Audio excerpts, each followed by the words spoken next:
नमस्कार। मैं आज आपको एक कहानी सुनाने वाला हूँ। यह बात है कॉलेज के तीसरे साल में पढ़ते हुए लड़के की।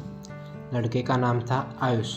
आयुष एक होशियार बालक था और हमेशा अपने ही बातों पर और मंतव्य पर विश्वास रखता था।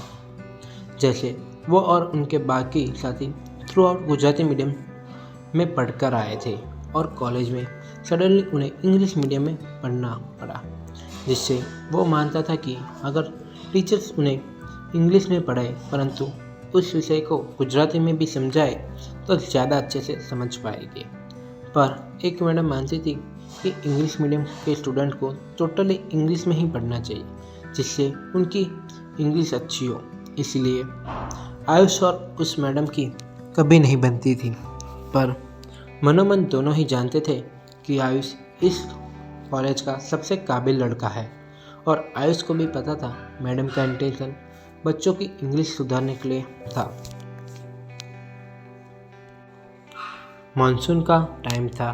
मैडम को अपने भाई के इलाज की दवा लेने के लिए एक डॉक्टर के घर जाना था, क्योंकि उनका स्कूटर बार बार बारिश में बंद हो जाता था और उनके पैर की तकलीफ होने के कारण वो अकेले नहीं जा पाती। इसलिए उन्होंने आयुष को पूछा कि वो उनके साथ डॉक्टर के घर चलेगा, क्योंकि बारिश के कारण उनका स्कूटर बार बार बारिश में बंद हो जाता है और स्कूटर चालू करने के लिए उनको किक लगानी पड़ती है, पर उनके पैर में चोट आने के कारण वो किक नहीं मार पाती।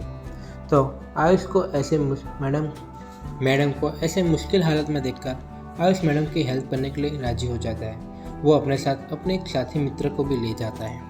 मैडम, आयुष और उनके एक साथी मित्र डॉक्टर के घर जाने के लिए निकल पड़ते हैं। जैसे तैसे वो डॉक्टर के घर पहुंच जाते हैं और दवाई ले लेते हैं, पर वापस आते समय जिस रास्ते से वो आए थे वो रास्ता में बड़े बड़े खड्डे हो गए थे, इसलिए उनको दूसरा रास्ता लेना पड़ा।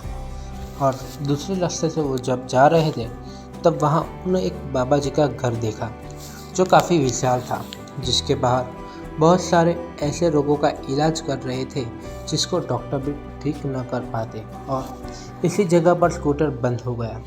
मैडम को लगा कि इतना बड़ा घर है तो शायद ज़्यादा लोग इलाज करवाने के लिए आते होंगे और ठीक भी हो जाते होंगे, तभी उनका घर इतना बड़ा है। सोने पे सुहागा की बात यह थी कि बारिश के कारण आज इस रोड पर कोई चहल पहल नहीं थी। आज की कहानी में इतना ही।